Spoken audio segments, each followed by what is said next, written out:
Shalom, family. Shalom, shalom.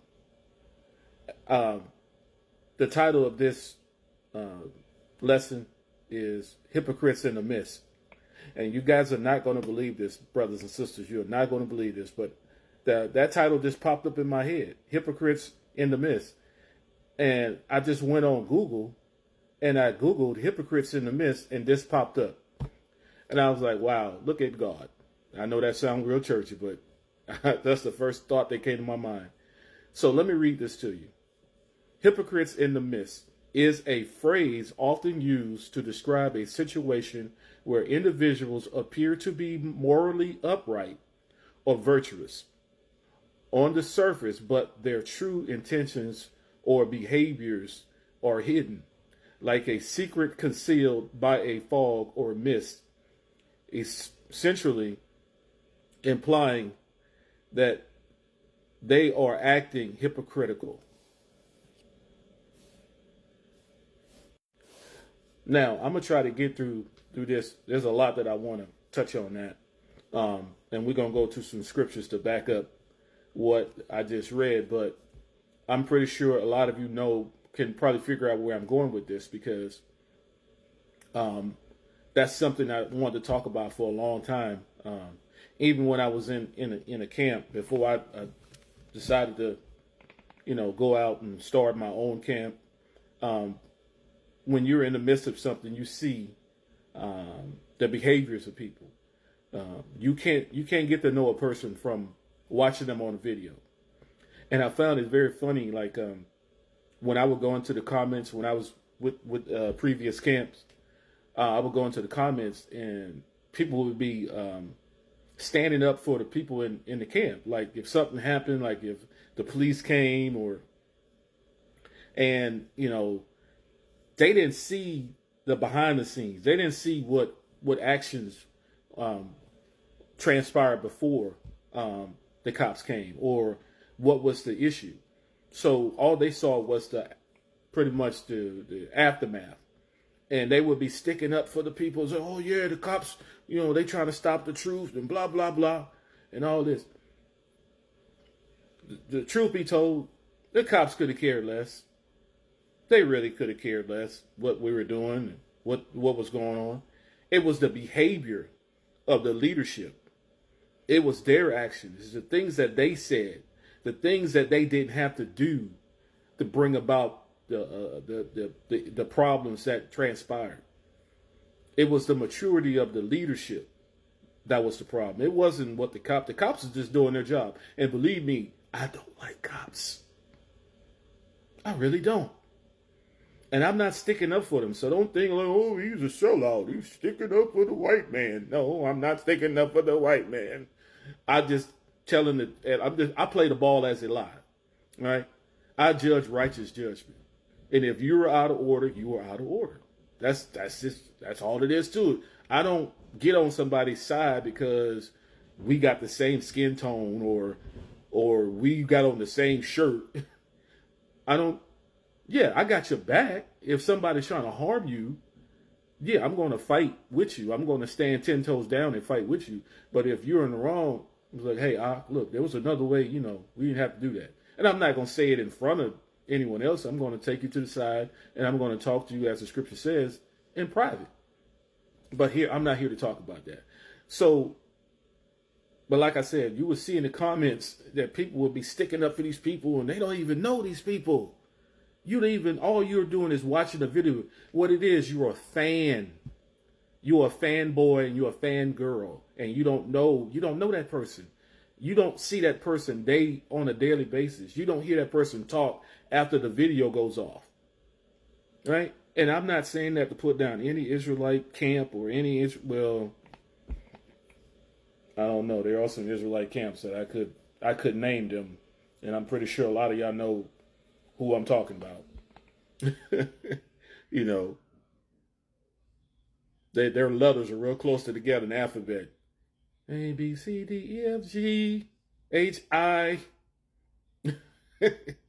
Anyway, let me stop playing. No folly. No, but seriously though, there are hypocrites in the midst. They are not sincere, and they do more damage than they do good. They turn people away from the truth because of by the way you treat people. Someone leaves your camp and you have nothing to do with them anymore. Maybe they were going through something. Maybe someone offended them and they didn't know how to go to leadership and say, hey, one of the elder brothers offended me.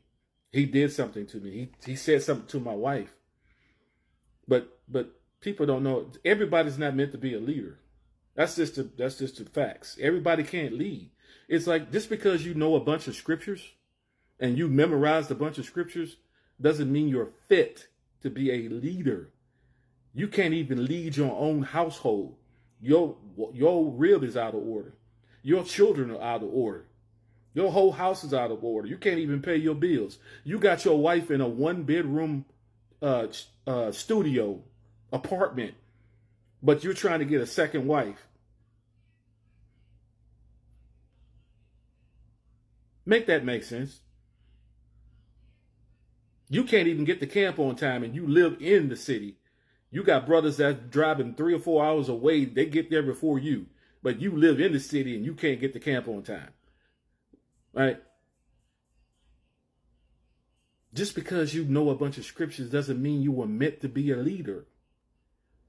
Right? Sometimes you're good. You're better at playing the background. You're a better background singer. You're not the lead vocalist. Just play your part. You're a background singer. Play the background. But people think that, I want to be in leadership. They want the glamour and the glitz of being in leadership. I'm sorry. You're not meant to be a leader. Right? Especially if you were never taught how to be a man. Ooh, hammer, don't hurt him.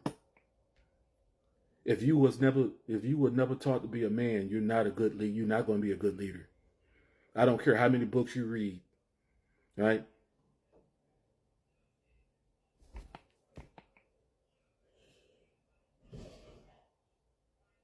You have to be taught how to be a leader. You need that example in your life. If not, you're not going to be very successful. What are you going to do? You're going to steal other people's members from their camp and think that it's because you're such a good teacher. It's not because you're a good teacher. You're a good thief. That's what it is. So the subject is hypocrites in the midst. And so we're going to go to 1 John 4:20. And we're going to read 1 John 4:20. Let's start at 18. 1 John 4:18. There is no fear in love, but perfect love casteth out fear, because fear hath torment. He that feareth is not made perfect in love. Verse 19. We love him because he first loved us. Verse 20. If a man say, I love God, and hateth his brother, he is a liar. For he that loveth not his brother whom he hath seen, how can he love God whom he hath not seen? Verse 21.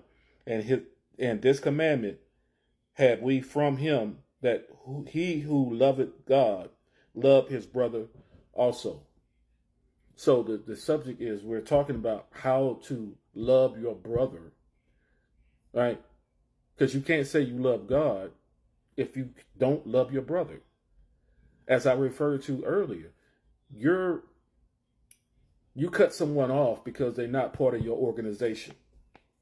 Now I can see if they did something heinously wrong, like if they tried to sleep with another brother's wife, or they were a thief, or they just was violent, and you have to put them out. I can see you cut them off. But a brother that did nothing but good to you, and you can't even pick up the phone and check on him and his family and say, hey, brother, hey man, we miss you in the camp, brother. You okay? How's everything going? Can we come? You want to come out? You want to hang out with us, brother? That's the scripture say, he that winneth souls is wise. So that makes me wonder, like, these people in these camps, are they really trying to bring people into the kingdom, or are they just trying to hoard up men for themselves to make them feel good about themselves? But we're going to talk about that. We're going to get a little bit deeper in the next video. So I'll see you over the next video, family. Shalom.